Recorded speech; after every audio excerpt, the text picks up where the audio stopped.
All right, let's dive in. Imagine you're a young guy, maybe 18, 19, early 20s. You're living way out there, the edges of the Roman Empire. Not much going on, not a lot of opportunity. But you keep hearing those stories about Rome, all that power, the glory. And then, boom, someone offers you a chance to join in on that, to become a soldier, to really prove yourself. And the kicker, you get Roman citizenship if you serve your time. Well, that was a reality for a ton of men who became Roman auxiliaries, the guys we're going to be exploring in this deep dive.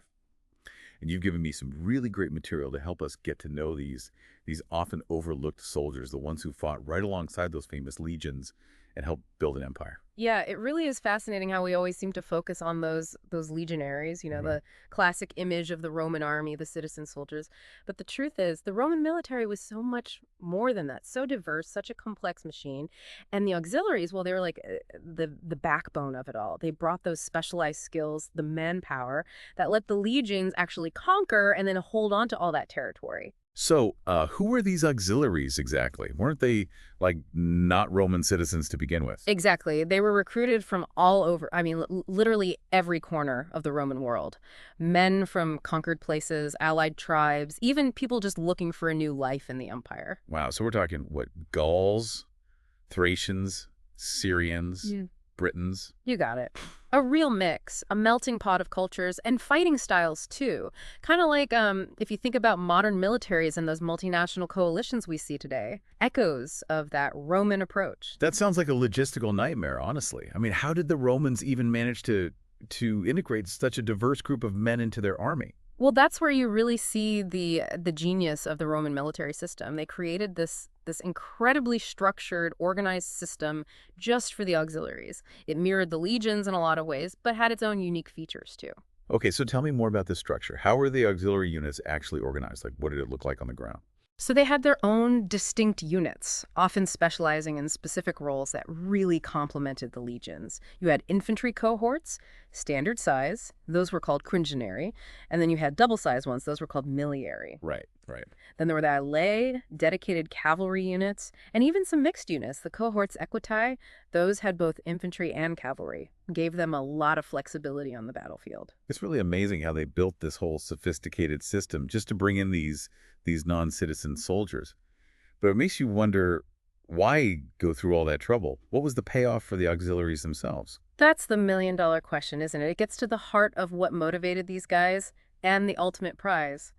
After 25 years of service, they got Roman citizenship. Wow, 25 years, that's a long time. It really shows you just how valuable Roman citizenship was, right? Oh, absolutely. In Roman society, citizenship was everything. It wasn't just a piece of paper. It opened up doors. So what exactly did that citizenship mean for them, practically speaking? Legal rights, for one thing. They could own property, do business, participate in Roman society in ways they couldn't before. It was a chance to move up in the world, to create a better future for themselves, for their families. I got to wonder what went through their minds when they first signed up. Did they really grasp what it all meant, or were they just focused on the here and now, that chance to prove themselves as warriors? Tough to say for sure. We don't have a lot of firsthand accounts from the auxiliaries themselves, so we have to kind of piece together their motivations from what little evidence we have. But I think it's safe to assume their reasons were probably as diverse as they were. Some were probably driven by ambition, others by, I don't know, maybe just the thirst for adventure, and some maybe just needed a way to survive. It's fascinating to think about all those personal stories. Each one of those auxiliary soldiers had his own journey, his own reasons for picking up a sword, risking his life for an empire he wasn't even a part of, not at first anyway. But before we go any deeper into their motivations, I'm curious about how we even know about these guys in the first place. The research you gave me mentioned that studying auxiliaries is like piecing together a puzzle with some pieces missing. How do we learn about them? Yeah, you're right. The sources can be pretty limited, frustratingly so. The official Roman records, they mostly focused on the legions, leaving the auxiliaries kind of in the shadows. But archaeology now, that's been incredibly helpful in uncovering their stories. So what kind of archaeological stuff helps us understand them? Well, take tombstones, for example. They give us these amazing glimpses into their lives. Along Hadrian's Wall up in Britain, tons of tombstones have been found, and many of them have these detailed inscriptions and carvings. They tell us about the guys who served there. Wow, that's like finding a window into their world. What kind of details do these tombstones actually reveal? Well, some show battle scenes, highlighting their bravery, the weapons they used. Others focus more on their families, their units, even how long they served. And sometimes you find these really poignant inscriptions, expressing grief, commemorating their sacrifice. It's incredible how these seemingly everyday objects can bring history to life like that. They Yeah. let us connect with people who lived centuries ago. These tombstones, they're like silent witnesses, Yeah. reminding us that behind those grand stories of empires and conquests, there were real people with their own hopes, dreams, fears. Exactly. And they really challenge us to think beyond just the official accounts, to consider the human side of history. These were individuals, people who lived and loved, fought and died. They left behind these traces of their lives, and we're just beginning to understand them. It really makes you wonder what those individual stories were. What led them to join the Roman army in the first place? How did those experiences shape their lives? We've only just scratched the surface here, but it's clear already. The stories of the Roman auxiliaries are full of intrigue, full of complexity. But you know what? Let's pause for a second and think about this. Have you ever considered how much of history is actually shaped by the people we rarely even hear about? The ones working behind the scenes, supporting the main players. We're going to continue exploring the Roman auxiliaries in part 2 of this deep dive. Make sure to subscribe to the deep dive so you don't miss it. It really is. It's easy to get, I guess, caught up in the big picture, the emperors, the generals. But it's those everyday folks, the ones whose names we don't even know. They're the ones who actually make history happen. And the auxiliaries, perfect example. And you got to wonder how many other stories are out there just waiting to be discovered. But speaking of stories, let's get back to those Roman auxiliaries, specifically the cavalry. What can you tell us about what they did in the Roman army? Ugh, the auxiliary cavalry. Now, unlike some ancient armies, the ones that really went all in on massive cavalry charges, the Romans, they saw their cavalry more as like a support force. They worked alongside the infantry. So no, like dashing heroes charging into battle all the time. What did they actually do then? Oh, they were versatile, really adaptable. Think of them as the eyes and ears of the army. They were the scouts, the recon guys, carrying messages, harassing the enemy formations. And they were great at disrupting enemy lines, finding a weak spot, then boom, delivering these really quick, devastating attacks. You mentioned they had all sorts of weapons, right? Yeah. Spears, javelins, even those long swords, the spaethai. Doesn't sound like just a support force to me. You got a point there. They could definitely hold their own in close combat when they had to. And don't forget the equipment. Imagine you're facing a whole squadron of these auxiliary cavalrymen charging at you, the sun glinting off their helmets, those silver visors. Man, that'd be terrifying. I read somewhere that some historians think they even wore those intimidating helmets, the ones with the full face masks, in actual combat. Not just for for parades and stuff. Could be. I mean, think about the psychological impact of seeing that coming at you. Plus the noise, the thunder of the hooves, the clashing weapons. Must have been something else. The source you gave me mentioned a standard they carried called the Draco, a pole with like a snarling dragon head on it and this flowing fabric. Apparently made this horrifying noise as they charged. Oh, yeah. Can you imagine that on the battlefield? The Romans, they really understood psychological warfare, and the Draco, that was a perfect example. Visual and auditory intimidation all in one. Demoralize the enemy, give your own guys an edge. Kind of like how modern armies use things like sound cannons or just overwhelming firepower, shock and awe, right? It's wild how some things about war never really change, even as the technology and the tactics evolve. For sure. Human psychology, especially in those high-pressure moments like battle, hasn't changed that much. Fear, intimidation, the will to survive those are powerful motivators, and the Romans knew how to use them to their advantage. Now, you mentioned the cavalry was organized into these units called turmae, each with 32 men. How did those smaller units fit into the larger structure of the Roman army? The Roman military was all about organization, layers upon layers. Those turmae were grouped into bigger units called alae, which could be anywhere from 300 to even 1,000 cavalrymen. And then you might have several alae attached to a legion, or sometimes they'd operate independently depending on what the situation called for. It's mind-boggling how they managed to coordinate all of that, especially back then, with limited communication. It really speaks to their logistics, their discipline, the emphasis on training. Every soldier, legionary or auxiliary, they knew their place. They knew what was expected of them. But of course, no system is perfect, right? The research you gave me hinted that there might have been some cultural clashes sometimes between the Roman prefects, the guys in charge of the auxiliary units, and the soldiers under their command. I can imagine. I mean, think about it. Yeah. You've got this young, inexperienced Roman nobleman, fresh from the capital. Suddenly, he's in charge of a bunch of battle-hardened warriors from, Yeah. like, a completely different culture, Yep. different languages, customs, traditions. Bound to be some bumps in the road. Oh, absolutely. Communication must have been a major challenge, right? Trying to explain tactics, disciplinary procedures, all that across those cultural divides. It must have taken a ton of patience, adaptability, cultural sensitivity on both sides. Makes you wonder how well they actually did at overcoming those challenges. Did those cultural differences ever cause, like, breakdowns in discipline or Yeah. affect how well they fought? Yeah. Well, the historical record's not always clear on that, but I think it's safe to say they figured out how to make it work. I mean, the Roman army was incredibly successful, and that success relied on everyone working together, legions and auxiliaries. They must have found ways to communicate, to understand each other's strengths, to build that sense of shared purpose, even with all those differences. That's a lesson that's still relevant today, don't you think? Yeah. In a world where we're constantly interacting with people from different backgrounds, the ability to bridge those divides, to find common ground and build trust, that's essential. Couldn't agree more. The Roman army, in a lot of ways, was like a miniature version of the whole Roman Empire. That mix of cultures, languages, beliefs, all held together by this common system of law, administration, and military power. And the fact that they could integrate all those different pieces, create a sense of unity out of all that diversity, that was a big part of what made them so successful. It's a funny thing, isn't it? The Roman Empire, we think of them as all about uniformity, control. But they were also, in some ways, really adaptable, inclusive, conquered people.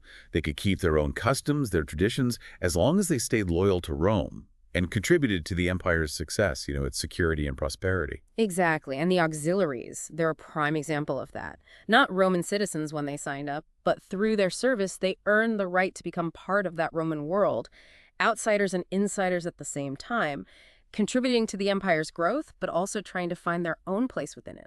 It really makes you think about identity, about belonging. What did it even mean to be Roman in this huge multicultural empire? Was it about where you were born, about adopting Roman culture, or something else entirely? Ah, that's the question, isn't it? And it's one that historians are still debating. There's no easy answer. It probably shifted over time, you know? As the empire expanded, as they encountered different cultures, as new people and ideas kept flowing in. We've talked a lot about the structure of the auxiliary cavalry, their role in the army, even some of the challenges they faced. But what about their motivations? Why did these guys, often from faraway lands, decide to join the Roman army? What were they fighting for? That's a great question. And it takes us right to the heart of the auxiliary experience. We'll dig into that a little deeper in the final part of our deep dive. We've covered a lot of ground with these Roman auxiliaries, these diverse troops who were, let's face it, crucial to how the Roman military worked. We talked about how they were organized, their gear, what they did in the army, even got a glimpse of some of the things they had to deal with. But I think the most interesting question is still out there. What was their motivation? What made these guys, a lot of them from faraway places, decide to sign up for the Roman army and give years of their lives to a cause that wasn't even theirs, at least not at the beginning? It really gets you thinking about what drives people, doesn't it? I mean, you can picture a whole range of reasons, some practical, some maybe more idealistic. For some, it might have been as simple as survival, finding a steady job, a way to support themselves and their families. The Roman army, it offered regular pay, food, a place to belong. That could have been pretty tempting, especially in times when things were rough, unpredictable. Yeah, it makes sense. The Roman Empire, it wasn't just about conquering and controlling everything. It also brought a certain level of stability, order, especially compared to what things were like outside its borders, right? Exactly. And for some, it might have been more about ambition, wanting to move up in the world. Roman citizenship, that was the big prize after 25 years of service. And that wasn't just some symbolic thing. It opened doors, gave you access to legal rights, economic opportunities, a real chance to improve your standing in Roman society. Imagine that, becoming a full citizen of the most powerful empire in the world. A chance to shape your own future, create a better life for your kids, your grandkids. It's almost like a classic immigrant story, isn't it? Coming to a new place, working your tail off, striving for something better, even if it means risking it all. But what about the guys who weren't just looking for material things or to climb the social ladder? The ones who, I don't know, maybe found meaning, a sense of purpose in serving in the military. You're right, we can't forget about that. For a lot of these guys, military service, it was about honor, camaraderie, adventure. The Roman army, with its tough training, the focus on discipline, teamwork, it could create strong bonds between soldiers, no matter where they came from. Imagine that pride, serving alongside the legions, being a part of expanding the Roman Empire, pushing your limits, proving what you're made of as a warrior. The research mentioned that auxiliary units often kept the names of the regions they were recruited from, even though, over time, the soldiers themselves might have come from different parts of the empire. Yeah, that's interesting, isn't it? Makes you think they took pride in where they came from, even within the Roman army. Maybe it was a way to hold on to a connection to their roots, their heritage, while also building this new identity as part of a bigger, more diverse force. It's kind of like how modern military units, they have those nicknames, emblems based on their history Hmm. or where they're from, right?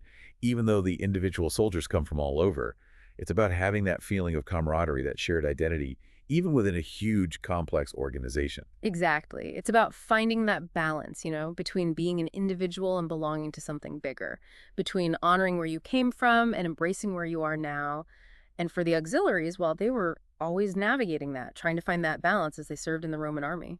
Makes you wonder how all those experiences shaped how they felt about the Roman Empire, you know? Did they come to see themselves as truly part of it, or did they always feel like outsiders, like they didn't quite belong? It's tough to say for sure. I bet it was different for every guy. Some probably fully embraced Roman culture, saw their service as a way to become Roman, to get a share of what the empire had to offer. Others maybe held onto their own heritage more tightly. They saw their service as something they had to do, a way to get ahead, but not necessarily as fully becoming Roman. The source highlighted the Battle of Mons Gropius, fought somewhere up in northern Scotland. They said it's a prime example of how courageous and effective the auxiliaries were.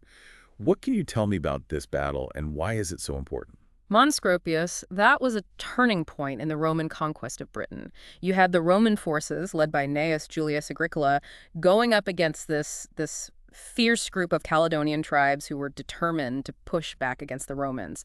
And what's really interesting is that Agricola put his auxiliary forces on the front lines, kept his legions back, in reserve. Oh, really? You think you would use the legions first, right? Yeah, they were the elite, the best of best. What was he thinking? Well, Agricola, he was known for being a brilliant strategist and for understanding the local situation. He probably figured the auxiliaries, many of them used to fighting in open terrain, familiar with how the Caledonians fought, they'd be better suited for the initial clash. It was a gamble, sure, but it paid off big time. So how did the battle actually go down? If you believe the Roman accounts, the auxiliaries fought like absolute demons. They held off attack after attack from the Caledonians. And that victory, it cleared the way for the legions to move in and secure a decisive win for Rome. It really shows their courage, their skill, their ability to adapt to overcome the odds. It's amazing to think about these non-citizen soldiers, so far from home, and they played such a key role in the Roman Empire's expansion. What do you think their victory at Mons Gropius tells us about how they saw themselves, their sense of purpose? That's a good question. Maybe it speaks to their professionalism, They were dedicated to the mission no matter how they felt about Rome personally. Or maybe it was more practical. They were there to do a job and they were damn good at it. It's also possible that some of them saw it as a chance to show their loyalty, to prove they were worthy, to earn their place in the Roman world through what they did on the battlefield. It reminds you that history, it's full of these complicated motivations, these individual stories that we often lose sight of when we focus on the big picture. We tend to think about the emperors, the generals, the famous battles. But it's those everyday folks, the soldiers who fought and bled and died, they're the ones who really made things happen. And the auxiliaries, they're a perfect example. The unsung heroes of the Roman Empire, the backbone of its military power. Their stories need to be told. We need to recognize what they did, remember the sacrifices they made.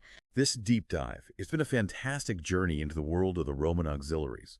It's really opened my eyes to how often we overlook the people who operate in the background, the ones who don't always get the spotlight.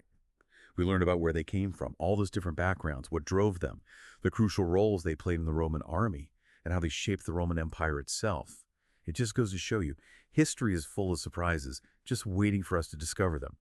So next time you think about the Roman Empire, remember the auxiliaries, the men who fought and died to build it, to defend it. Their stories are out there, and what they did still matters today. If you enjoyed this deep dive, be sure to subscribe to the deep dive for more fascinating trips into the past, the present, and even the future. We'll see you on the next one.